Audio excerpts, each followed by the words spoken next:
Hi folks, it's Richard from Inclusive Driving and welcome to this video, The Secret Guide to Road Signs, how to be a better driver by using the road signs on the road. They're properly called traffic signs, but we commonly call them road signs.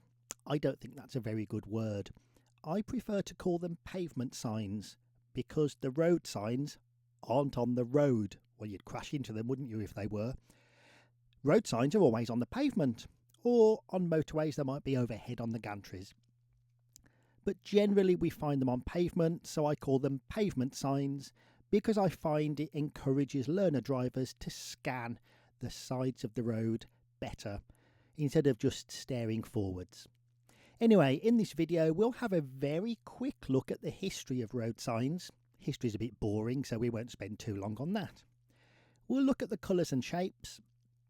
We'll look at some common confusions and we'll look at 4 steps to be an expert driver using road signs. I promise you this video is going to contain information that you didn't know.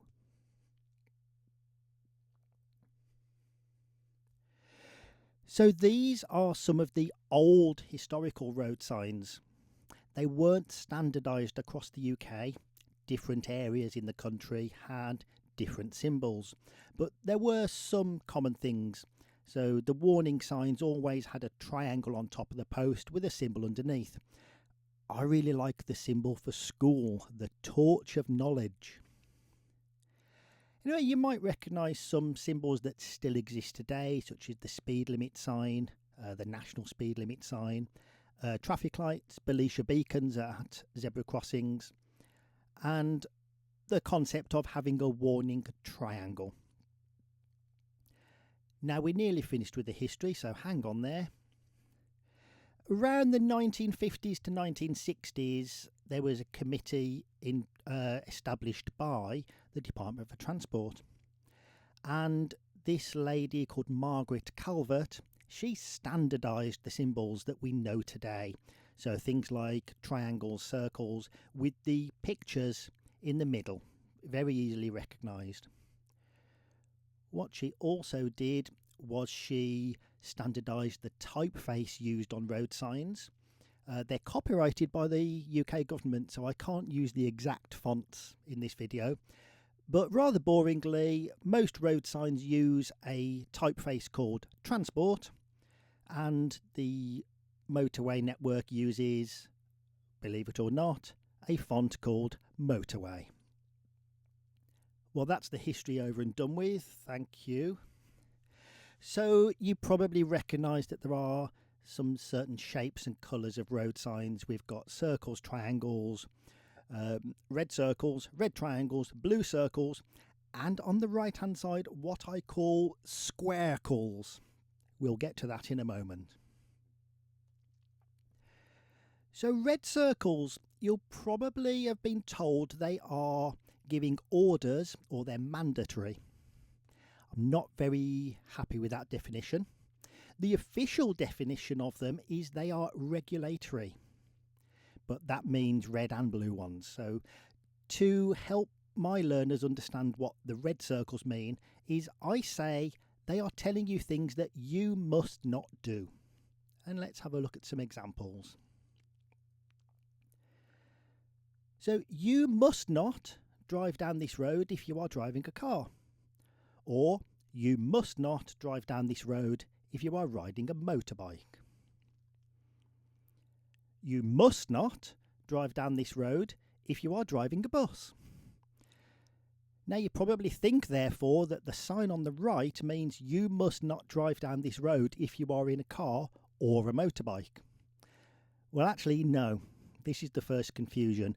That sign means no motor vehicles. So that means don't go down that road if you're driving a car, a motorbike, a bus, a van, a lorry, an electric car, anything with a motor or engine in it. You are allowed to go down there if you're riding push bike. The symbol on the left is the specific sign to ban push bikes. And the sign on the right then means no anything. So if the council want to ban motor cars, motor vehicles, lorries, vans, buses, anything with the motor and push bikes, then they'll have the sign on the right, which basically means don't do anything unless you're a pedestrian.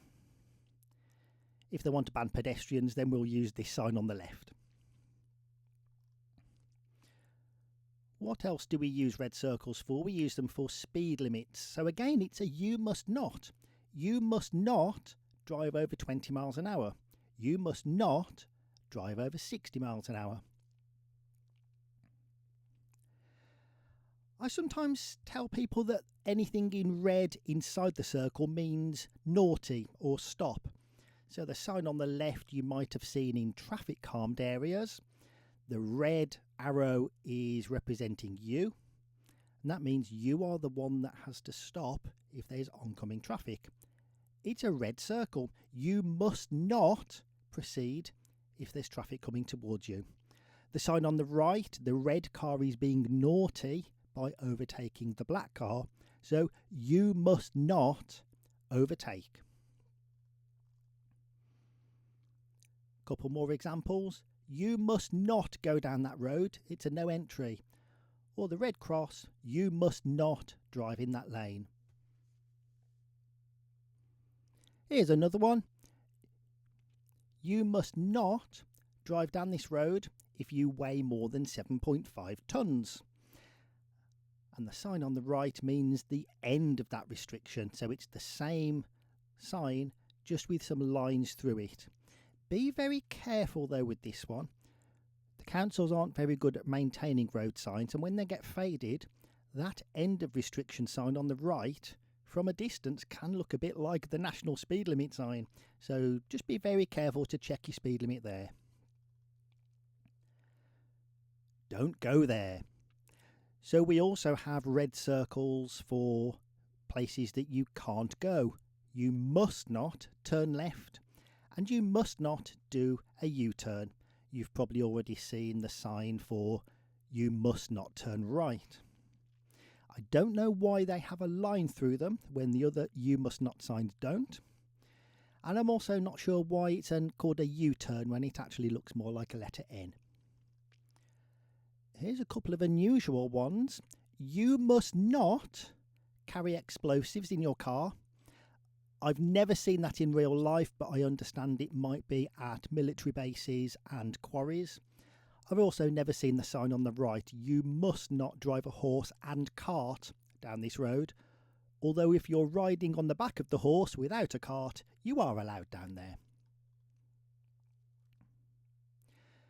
So now we come to blue circles. They're commonly said to give positive instruction. Sometimes they're described as things you must do. Again, I'm not happy with that description. It's not 100% accurate. Here's an example. You must turn right, or you can ride a bike down this road. I prefer to change it to you can only if.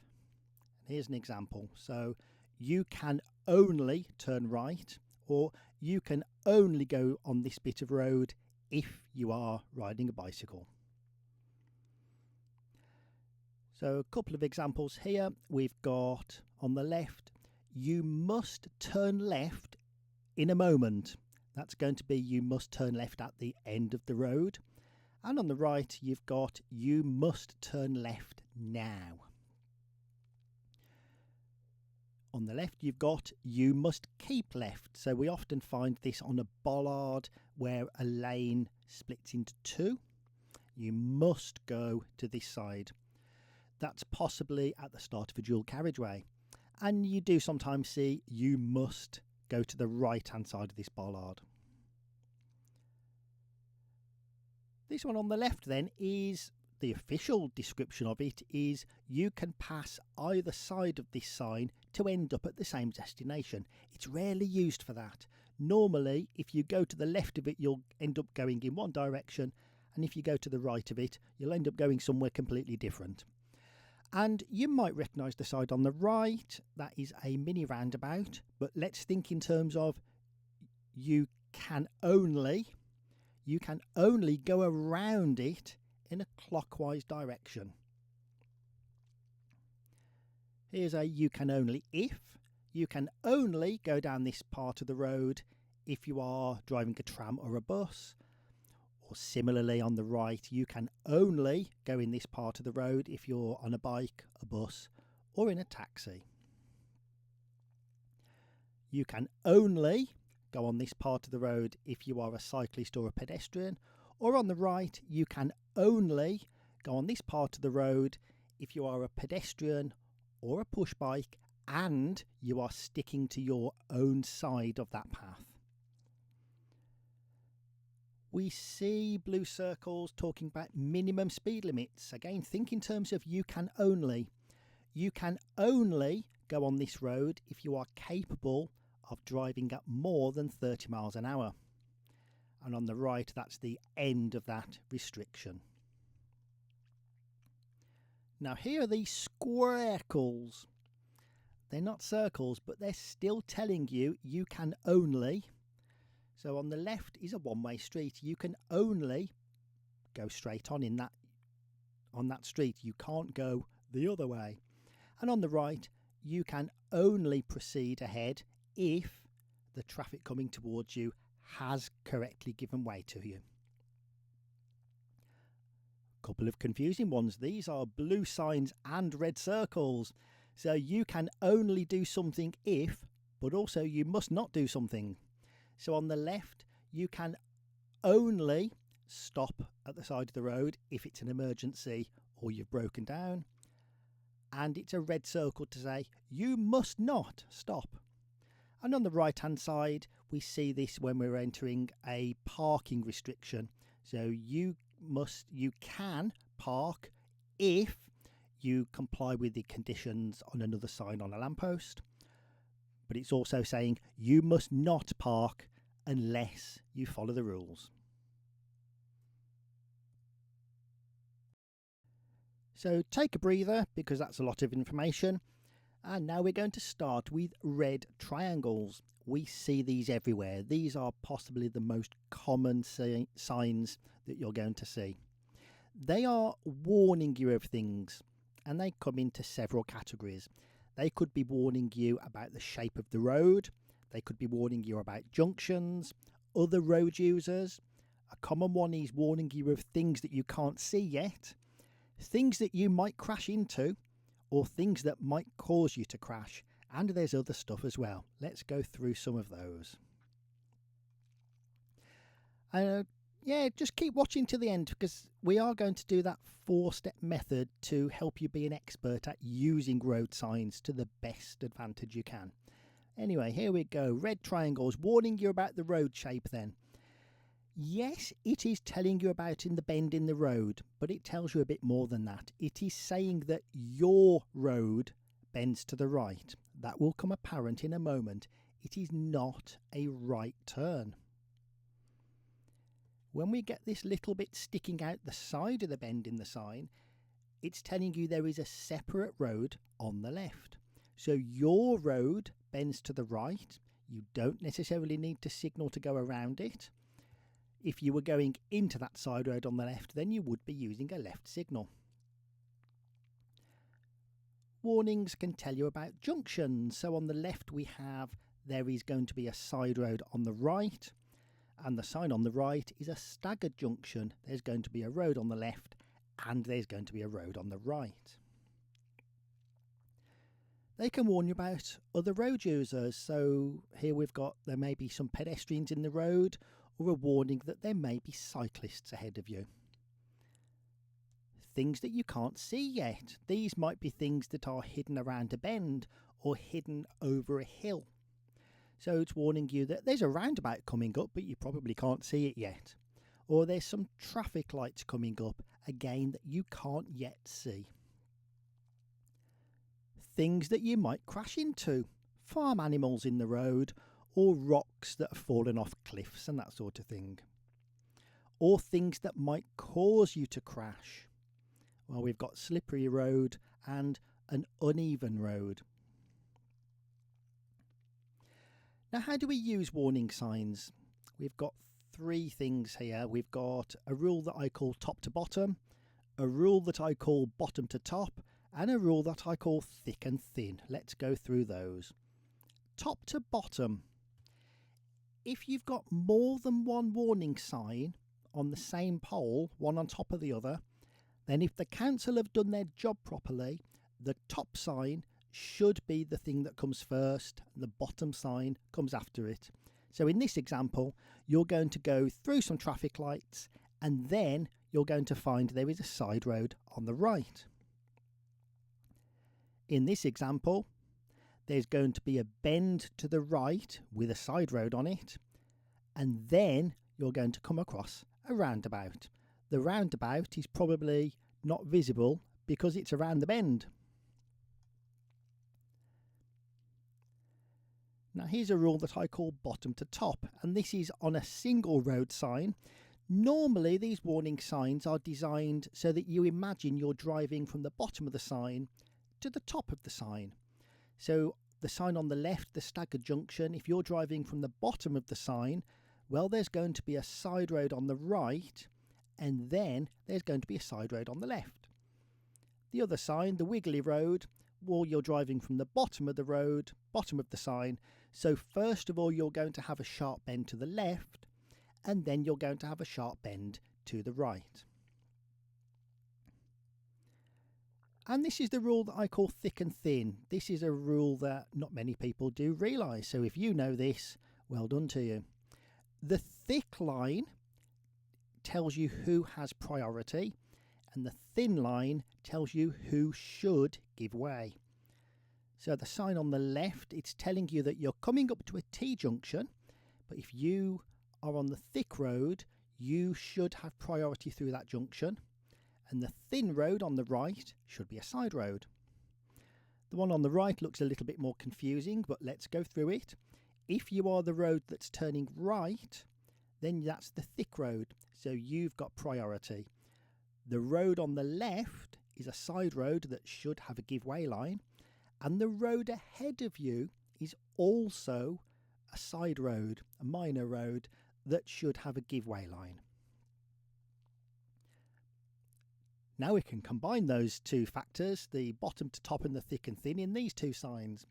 The sign on the left then, if you drive from the bottom of the sign, you are on the thick road, indicating that you should have priority, and the traffic merging from the left is a thin line, so they should be giving way to you. The sign on the right is the opposite. You're driving from the bottom of the road sign, which means you are on the thin road, so you do not have priority, and you will need to give way to the thick road that's going to be on your right. Couple of similar signs here then.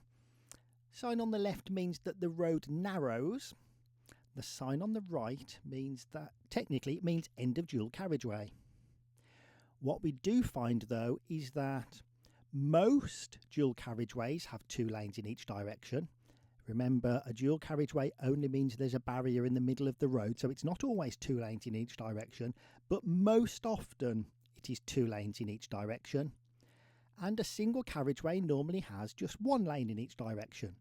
So if you're coming to the end of a dual carriageway, it probably is going to be 2 lanes squashing into one, which is a bit like the sign on the left, meaning the road is going to get narrower. So that's telling you, be aware that you're going to squash into a small space, and there may be people either side of you who are trying to get to the same space as you. These signs are also quite similar. Top left is an adult and a child holding hands, 2 pedestrians, and they're walking away from you or walking towards you. That means that there may be pedestrians in the road, no footpath. Bottom left, 2 children holding hands, so that's likely to be a school or playground, something like that. Top right, you may be thinking elderly people. Technically it means vulnerable people or infirm people, so it could be elderly, blind. And the bottom right, well, you've got the person walking sideways across the road between 2 rows of studs. So that is a zebra crossing. We also see qualifiers on these signs to tell you specifically what you might be looking for.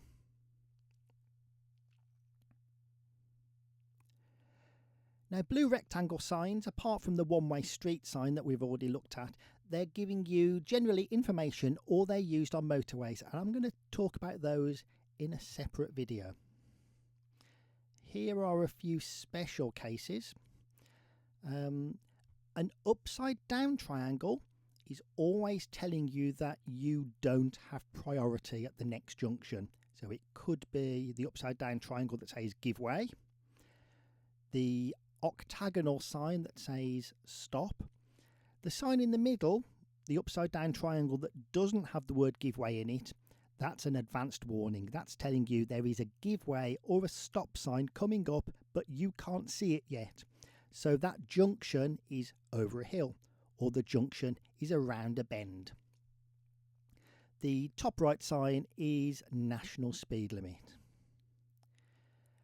Now we have a few different colours of those rectangle signs as well. Blue you're going to find on motorways. Green signs with white writing, they're generally what we call trunk roads, big roads to big places. White signs with black writing, they're going to be smaller roads to smaller places. Yellow is for either temporary diversions caused by roadworks or temporary events such as an air show or a train spotting event or something like that. And then brown, we've got tourist attractions and leisure facilities. There are lots of icons used for those leisure facilities. I couldn't possibly name them all. We've got Petting Farm. I think the one that looks a little bit like a Noughts and Crosses grid is a National Trust property. English Heritage, ski slope, bowling alley. Fairground, I think, the bottom left. Museum. Not sure, that's possibly something to do with Scotland. I think the one that looks like somebody shrugging their shoulders, I've got an idea that might be a library or adult education centre. And then we've got a zoo. Tourist information, castle, stately home, football ground. I think that's supposed to be a bird. Don't quote me on that one. Forest, don't know that one, don't know the next one. Duck pond, again I don't know. I think the one on the bottom, the middle right, I think is a beach. That looks a sandcastle. Bottom left we've got a cycle hire facility, fishing lake, cricket ground, motorsport place, horse racing track, golf course, and the one on the bottom right, something like a historical place. Again, please don't quote me on this one. I think it looks more like a hairdryer. Now, signs for destinations, this might help you with your independent driving. We can split the navigating signs into two types: soon signs and now signs. A soon sign tells you that you're going to need to do something soon. So you can use it to help you choose which lane you might need. In this example, Beckwood is straight on. So look for some straight arrows in the road. Millfield means you are going to be turning left soon. So start thinking about which lane you might need for that. Look for some arrows to help you. Here's another soon sign with more information on it, and generally, if the council have done their job properly, places that are going to be straight on should be at the top. In the middle should be places that need a left turn, and at the bottom should be places that need a right turn.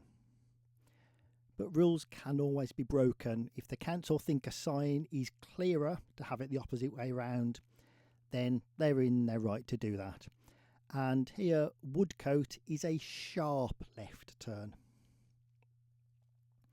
Now this is what I call a now sign. Proper name is a flag sign. It has a pointy end to it, and it points directly into the road that you've got to turn into. so you know that you need to turn now.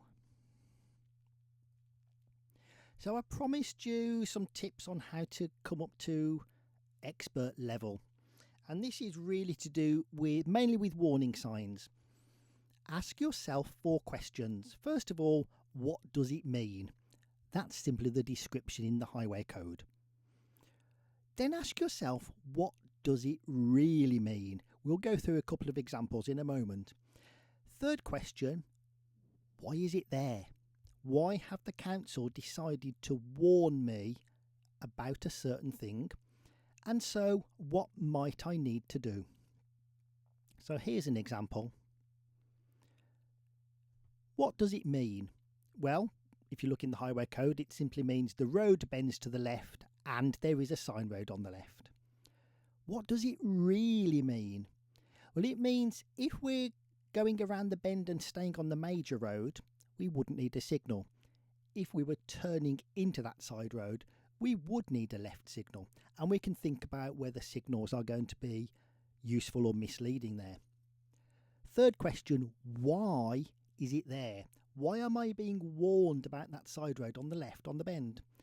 Well, it's because the side road's on the bend and people coming out of that side road might not see me.